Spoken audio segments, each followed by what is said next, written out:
Morning. तो हम लोग कर्तव्य और सत्यता पाठ में तीसरे विभाग में जा रहे हैं। तो यहाँ पर एक कहानी बताते हुए लेखक हमें समझाना चाहते हैं कि कर्तव्य का पालन क्या होता है।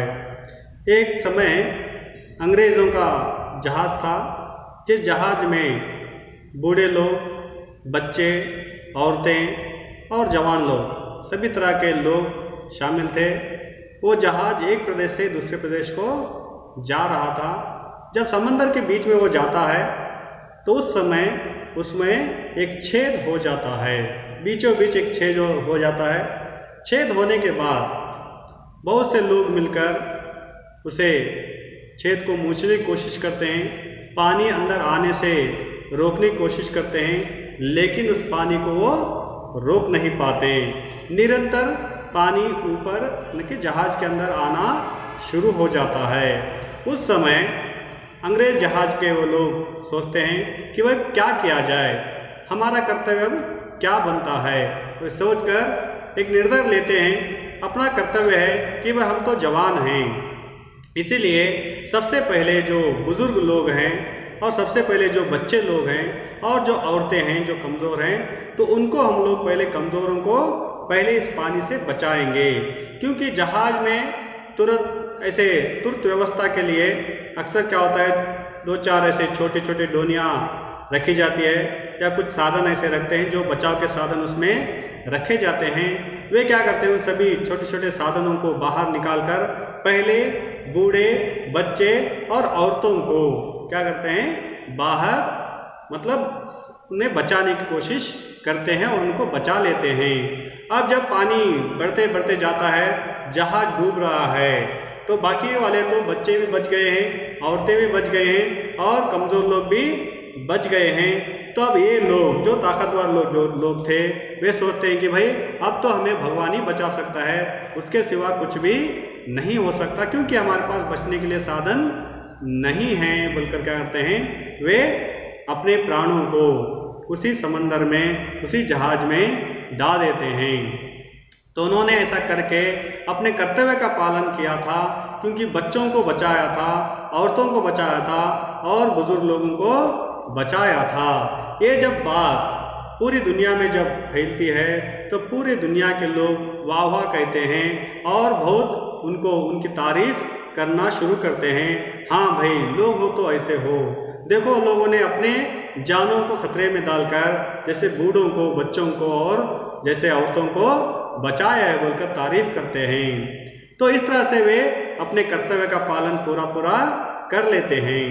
लेकिन उसी समय और एक घटना घटती है, फ्रांस की।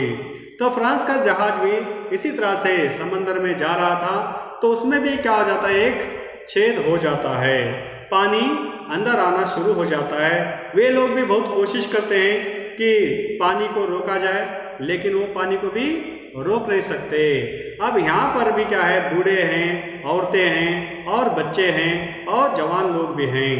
लेकिन फ्रांस के इस जवान लोगों ने क्या किया, अपने कर्तव्यों को पालन न करते हुए, तो उन लोगों ने सोचा कि भाई हम लोग ताकतवर हैं तो हमें पहले बचना चाहिए। जितने भी साधन वहाँ पर जहाज में रखे हुए थे, वे साधन ज़बरदस्ती क्या करते हैं, उठा लेते हैं और खुद उससे बचकर बाहर आ जाते हैं। तो उस समय जब दुनिया देखती है तो जगत के लोग उसे देखते हैं, तो सब लोग उनके ऊपर थू थू कर बातें करने लगते हैं, क्या भाई ये लोग कैसे हैं। तो अपने आप को तो ये बचा लिए, लेकिन बच्चों को, बूढ़ों को, औरतों को वो लोग जान से मार दिए। ये कर्तव्य नहीं है, ये धर्म नहीं है बोलकर लोग बोलते हैं। तो इस तरह से लेखक यहाँ पर दो उदाहरण देकर बताया है कि कर्तव्य का पालन क्या होता है। हमसे जो कमज़ोर लोग अगर से मुसीबत में हैं, तो अक्सर हमें उन्हें क्या करना चाहिए, मदद करनी चाहिए। अगर से हमें भी नुकसान हो जाए, लेकिन उसे नुकसान नहीं होना चाहिए, क्योंकि वो काम करने के काबिल नहीं होते, उसे बचने की काबिलियत उनमें नहीं होती। जो कमज़ोर होते हैं, पहले उनकी सेवा करनी चाहिए, उनको बचाना चाहिए, तो बाद अपने आप को बचाने की कोशिश में लगना चाहिए। तो वो काम जो होता है कर्तव्य से भरा हुआ रहता है। तो इस तरह से दो उदाहरण लेकर यहाँ पर हमें लेखक बता रहे हैं कि कर्तव्य का पालन कैसे किया जाता है। तो स्टोरी है, उसे ठीक से पढ़ लो और आगे देखते हैं हम लोग। कर्तव्य पालन से और सत्यता से बड़ा घनिष्ठ संबंध है। कर्तव्य का पालन करना और सत्यता, सत्य को बोलना, ये दोनों का एक बड़ा संबंध, गहरा संबंध है, आपसी संबंध है। तुम्हें 3 मार्क्स के लिए सवाल है। ये जो कहानी बताए वो कहानी में भी आपको 3 मार्क्स का सवाल पूछा जाएगा। अब आगे जो बताने जा रहा हूँ वो भी 3 मार्क्स का ही सवाल है। कर्तव्य और सत्यता में एक घनिष्ठ संबंध है, एक गहरा संबंध है। जो मनुष्य अपना कर्तव्य पालन करता है वह अपने कामों और वचनों में सत्यता का बर्ताव ही रखता है। जो व्यक्ति कर्तव्य का पालन करता है वो कभी भी झूठ बोलता नहीं, अक्सर न्याय पर निर्भर होता है, न्याय का काम करते रहता है। अक्सर वो सत्यता पर ही अपना निर्धार लेते रहता है, कभी वो झूठ बोलता ही नहीं। जब झूठ नहीं बोलता तो झूठ ना बोलना ही कर्तव्य का, धर्म का पालन करना होता है। वहाँ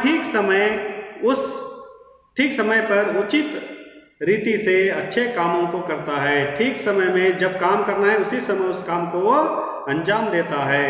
सत्यता ही एक ऐसी वस्तु है जिसे इस संसार में मनुष्य अपने कर्मों से, कार्यों से सफलता पूर्वक पा सकता है, क्योंकि संसार में कोई काम झूठ बोलने से नहीं चल सकता।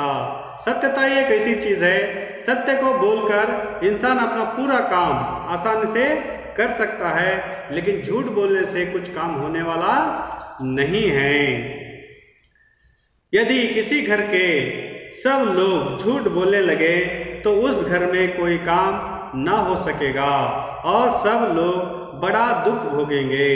इसीलिए हम लोगों को अपने कार्यों में झूठ का बर्ताव न करना चाहिए। लेखक कहते हैं सत्यता ये तो बोलना ही चाहिए।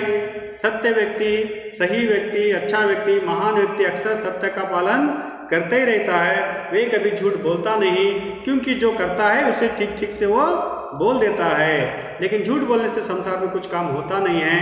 तो उदाहरण के लिए एक घर में सब लोग अगर से झूठ बोलने लगे, बाप भी झूठ बोले, बेटा भी झूठ बोले, माँ भी झूठ बोले, बेटी भी झूठ बोले, तो झूठ बोलने से क्या काम होता है? तो आगे चलकर उनको बहुत बहुत दुख भोगना पड़ता है। इसीलिए हमारा कर्तव्य है कि हमें हमेशा सत्य का ही पालन करना चाहिए, सत्य ही बोलना चाहिए। झूठ बोलने से काम होता नहीं। उदाहरण के लिए आप लोग कई ऐसे उदाहरण हमें देते हैं कि भाई हिंदी वर्कबुक लिखे हैं, तो थोड़े लोग कहते हैं लिखे हैं सर लेकिन घर में हैं, हकीकत में वो लिखे ही नहीं रहते हैं। तो फिर से मैं पूछता हूँ कि वर्कबुक हुई है? हाँ सर लिखे हैं, थोड़ा बचा है। पहले बताए थे पूरा हुआ है, अब बताते हैं कि अभी थोड़ा बचा है। मतलब झूठ है, झूठ अक्सर पकड़ा जाता है। तो झूठ बोलने वाला व्यक्ति कमज़ोर होता है, कमज़ोर व्यक्ति ही झूठ बोल सकता है। तो कभी भी शक्तिशाली व्यक्ति, ताकतवर व्यक्ति झूठ नहीं बोल सकता। इसीलिए यदि किसी घर में सब लोग झूठ बोलने लगे तो कुछ काम होने वाला नहीं है, बल्कि उनको दुख ही ज़्यादा प्राप्त होता है। इसीलिए हम लोगों को अपने कर्तव्यों में झूठ का बर्ताव कभी भी नहीं करना चाहिए। अतएव सत्यता को सबसे ऊंचा स्थान देना उचित है। इसीलिए सत्यता को सबसे ऊंचा स्थान देना चाहिए। किसे सबसे ऊंचा स्थान देना चाहिए? सत्यता को सबसे ऊंचा स्थान देना चाहिए। संसार में जितने पाप हैं, झूठ उन सबों में बुरा है। संसार में जितने भी पाप कहलाते हैं, मतलब बुरा काम बोलकर जिसे हम लोग कहते हैं, उन सभी बुरे कामों में झूठ सबसे बुरा है। मतलब झूठ हमें कभी भी बोलना ही नहीं चाहिए। झूठ की उत्पत्ति पाप से, कुटिलता से और कारता के कारण होती है। झूठ की उत्पत्ति कैसे होती है? झूठ की उत्पत्ति पाप से होती है। पाप काम करने वाला, बुरा काम करने वाला झूठ बोलता है। पापी जो होता है वो झूठ बोलता है। कुटिलता, कुटिल नीति, कुटिल मतलब हमारा ढोंग रचना, जैसे गिरगिट की तरह रंग बदलने वाला कुटिल व्यक्ति होता है। हमारे पास एक बोलना, दूसरे के पास और जाकर बोलना, हमारे पास हमें अच्छा बोलना, दूसरे के पास जाकर हमारी बुराई करना, कुटिलता, ऐसे कुटिल लोग कहते हैं। कुटिलता से और कायरता के कारण, कमजोरी की वजह से लोग झूठ बोलते हैं। बहुत से लोग सच्चाई का इतना थोड़ा ध्यान रखते हैं कि अपने सेवकों को स्वयं झूठ बोलना सिखाते हैं। थोड़े लोग तो सच्चाई का इतना ज़्यादा ध्यान रखते हैं कि भाई कभी कभार अपने ही घर में काम करने वाले लोगों को झूठ बोल देते हैं, झूठ बोलना सिखा देते हैं। कहते हैं देखो फला ऐसा कपड़ा पहनकर कोई व्यक्ति आता है, उससे पूछो कि उसका नाम क्या है, उसका नाम तो इस तरह से आनंद बोलकर अगर से आता है तो उसे कह दो कि मालिक घर में नहीं है। और समय में आता है कि ऐसा कोई व्यक्ति आएगा, वो पूछेगा कि मालिक कहाँ है, तो मालिक गाँव में नहीं है, तो शहर में नहीं है, आउट ऑफ स्टेशन है बोलकर कह दो। इस तरह से काम करने वाले उस सेवक को ही झूठ बोलना सिखा देता है। पर उनकी इस बात पर आश्चर्य करना और क्रुद्ध ना होना चाहिए कि जब उनके नौकर भी उनसे झूठ बोलते हैं। तो ऐसे व्यक्ति को कदाचित उस नौकर पर गुस्सा नहीं होना चाहिए जब वो नौकर क्या करता है, घर के कामकाज में ठीक से ना करते हुए तो झूठ बोल बोलकर बचने की कोशिश करता है। जब वो झूठ उसे मालूम हो जाता है मालिक को, तो उसे गुस्सा होने का अधिकार नहीं है, क्योंकि उसे झूठ सिखाने वाला कौन है, वही मालिक होता है। इसलिए झूठ कभी भी अच्छा नहीं होता। बहुत से लोग नीति और आवश्यकता के बहाने झूठ की रक्षा करते हैं। वे कहते हैं कि इस समय इस बात को प्रकाशित न करना और दूसरी बात को बनाकर कहना नीति के अनुसार समय अनुकूल और परम आवश्यक है। फिर बहुत से लोग किसी बात को सत्य सत्य कहते हैं कि जिससे सुनने वाला यहाँ समझे कि यही बात सत्य नहीं, वरना इसका उल्टा सत्य होगा। इस प्रकार के बातों का कहना झूठ बोलने के पाप से किसी प्रकार कम नहीं है। तो कहावत है ना एक, जैसे 1000 झूठ बोलकर एक शादी करो, ये कहावत है। और थोड़े लोग ऐसा कहते हैं कि भाई ये समय में इस बात को ना कहेंगे तो अच्छी बात रहेगा, लेकिन जो भी हम लोग कहते हैं वो सरासर गलती है। 1000 झूठ बोलकर शादी करने की आवश्यकता नहीं है।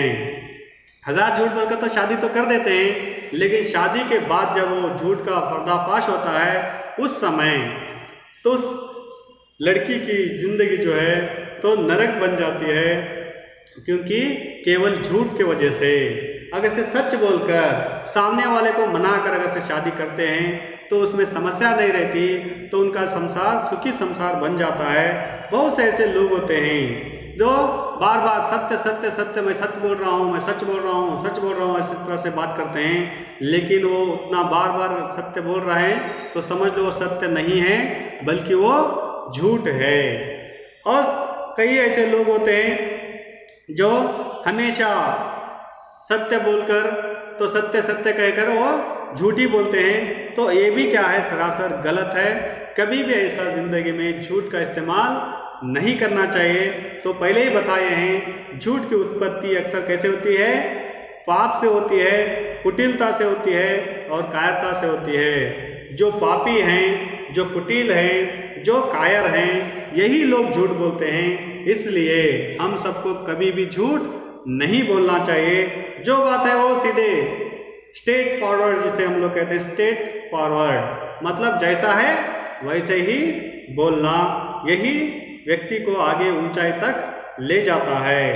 संसार में बहुत से ऐसी भी चीज नीच और कुत्सित लोग होते हैं जो झूठ बोलने में अपनी चतुराई समझते हैं। संसार में ऐसे भी जो लोग हैं जो कुत्सित से बोलकर है, कुत्सित लोग होते हैं जो झूठ को ही अपना सर्वश्रेष्ठ समझते हैं। झूठ बोलना ही मेरी शान है बोलकर समझने वाले लोग हैं। सत्य को छिपाकर धोखा देना या झूठ बोलकर अपने को बचा लेने में ही अपना परम गौरव मानते हैं। झूठ बोलकर अपने आप को बचा लेना और झूठ बोलना ही अपना परम कर्तव्य समझ लेना कि भाई मैं महान हूँ, कैसे टोपी डाला देखो, कैसे? सर को मैंने उल्लू बनाया देखो बोलकर बोलने वाले बहुत से लोग होते हैं, लेकिन वो सर को उल्लू नहीं बनाते, दूसरों को उल्लू नहीं बनाते, बल्कि खुद उल्लू बन जाते हैं। क्योंकि झूठ बोलना सबके लिए पाप होता है। वो कुटिल लोग ऐसा कर सकते हैं, तो कमज़ोर लोग ही ऐसा कर सकते हैं। फिर भी अपने आप को महान समझते हैं, लेकिन जब वो झूठ सबके सामने एक बार आ जाता है तो उसकी इज्जत होती ही नहीं है। कोई उसे इज्जत से देखता नहीं, सब लोग उसे घृणा की दृष्टि से देखने लगते हैं। उसी तरह यहाँ पर आगे फिर कहते हैं, ऐसे लोग ही समाज को नष्ट करके दुख और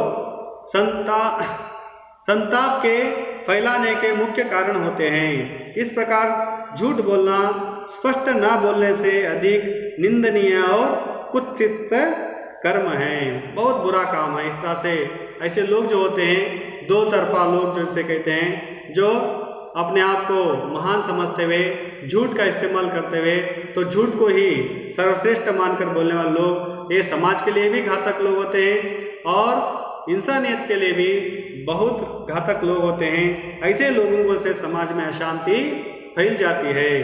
तो इस तरह से सत्यता और कर्तव्य में घनिष्ठ संबंध होता है।